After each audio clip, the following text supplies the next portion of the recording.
Buenas, mi nombre es Yair Arcia, siguiendo con mi compañera Dani Vides. No, también le quiero compartir aquellas consecuencias del contacto directo, como también voy a hablar de consecuencias de contacto indirecto. Primeramente hablamos de contacto directo, son aquellas que son producidas como por los calambres. En este caso se producen por aquellos movimientos de reflejos de retirada, la fibrilación de ventricular o paro cardíaco, como se conoce particularmente. También esto es grave porque pues, nos podemos dar cuenta que todo lo que atraviese corriente, todo lo que venga de corriente eléctrica y atraviese el corazón, pues sencillamente va a ser mortal. La percepción como una especie de cosquillo que da a veces, no es peligroso, pero esa percepción a veces puede poco a poco convertirse en un daño para el cuerpo humano, ya que no hace parte de de nuestro cuerpo. También la tenación muscular, ¿sí? Tenazación, perdón, muscular, es el paso de aquella corriente que provoca contracciones musculares. Eh, asfixia, una de las otras o de consecuencias que da, esto se produce, la asfixia se produce cuando la corriente atraviesa los pulmones totalmente y llega al punto donde los colapsa. Otras consecuencias es el paro respiratorio. Esto se produce por la corriente cuando atraviesa la parte del cerebro. Eso causa paro respiratorio.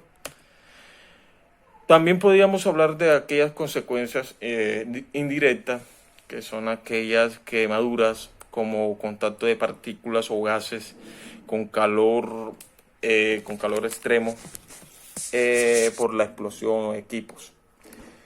El- la electrocución o choque eléctrico por paso, perdón, disculpe, que se me está cayendo el computador, por el paso de corriente a través del cuerpo.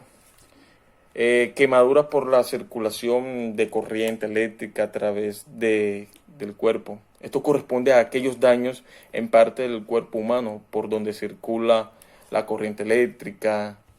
Entre eso, la manifestación de más común de accidentes es en alta y media tensión, que son los postes, o mejor dicho, son las líneas de alta tensión que van pasando, que son las que más frecuentemente son dañinas.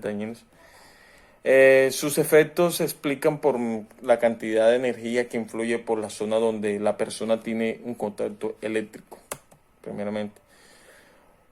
Ahora la pregunta es, ¿cómo podemos prevenir el accidente eléctrico? Eh, pues primeramente tenemos que planear los mantenimientos con anticipación, donde podamos antes de comenzar a ejecutar cualquier trabajo, tenemos que verificar que todos los equipos tengan un mantenimiento correcto y equitativo para poder ejecutar un buen trabajo. Conocer el circuito a intervenir, pues imagínese si usted no tiene conocimiento de lo que va a hacer, que va a cortar, cómo va a ser un circuito, cómo va a ser un pegue o cómo va a ser una conexión. Ya se equivoca y sencillamente los cables pueden tener un resultado negativo. Hay que analizar los riesgos y el sitio y a su alrededor. Saber qué tan viable es entrar a ese campo de trabajo. No puedes ejecutar un cable que tú veas en un charco de agua o en un pozo de agua. ¿Sí me entiendes? Tienes que intentar de analizar primeramente esos riesgos que pueden causarte daño. Pues retirar ante todo las joyas y todo lo que tengas en tu cuerpo, en las manos, en en tu cuello, todo lo que sea metal, porque son cosas que van a traer mucho la parte eléctrica. Hay que tener medidas de prevención, control de riesgo ante las partes eléctricas, como mantener los equipos e instalaciones en buenas condiciones, primeramente. Educar a los trabajadores, aquellos que intervengan en esta parte de trabajo, sobre aquellos riesgos eléctricos. El uso de elementos de seguridad primeramente al manipular el circuito o equipos eléctricos. Entonces, cada uno tiene que tener su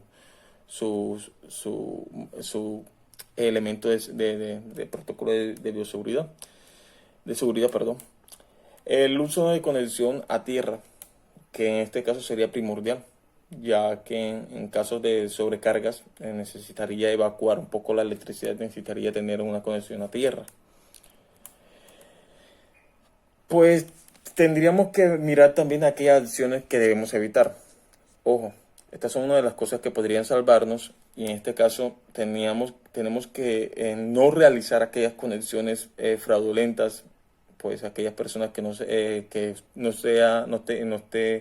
tenga conocimiento de esto o no trabaja en una empresa certificada, pues intentar de que no realicen esas conexiones, mejor intente de ir a una persona que tenga conocimiento de esto y esté certificada.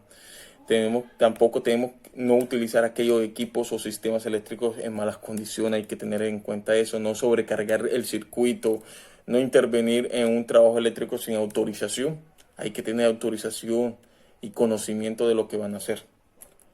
Entonces son una de las cosas que tenemos que tener en cuenta para poder accionar ante el trabajo que vamos a hacer y evitar alguna catástrofe o peligro o mejor dicho, algún daño muy grave en los trabajadores. Entonces, es todo por hoy. Muchas gracias. Hola, buenas tardes. Mi grupo está conformado por Yair Arcia y mi persona Daniela Vides. Hoy hablaremos un poco acerca del riesgo eléctrico. ¿Qué es riesgo eléctrico? Es un accidente eléctrico, es una lesión producida por el efecto de la corriente electrónica. Todo accidente de origen electrónico debe ser considerado como grave, independientemente que no se presenten lesiones visibles. Es necesario recibir atención médica urgente. Por otra parte, los trabajadores que habitualmente usan equipos e instalaciones o aparatos electrónicos deben hacer un uso responsable de ellos e inspeccionarlos antes de su utilización. Hablaremos un poco sobre las clases de riesgo electrónico, que son denominados riesgo eléctrico originado por la energía eléctrica.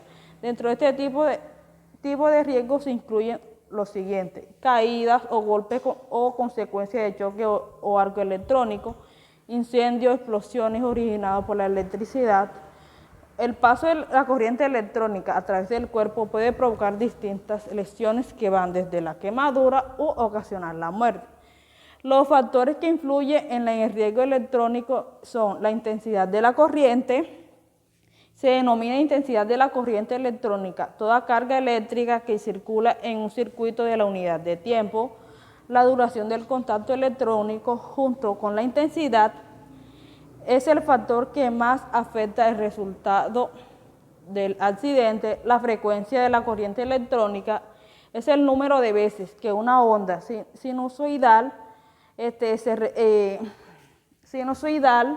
se repite o completa un ciclo positivo o un ciclo negativo. La trayectoria de la corriente en el cuerpo se denominan lesiones encefálicas. Tipos de accidente. Existen dos tipos de accidentes, que son contacto directo y contacto indirecto.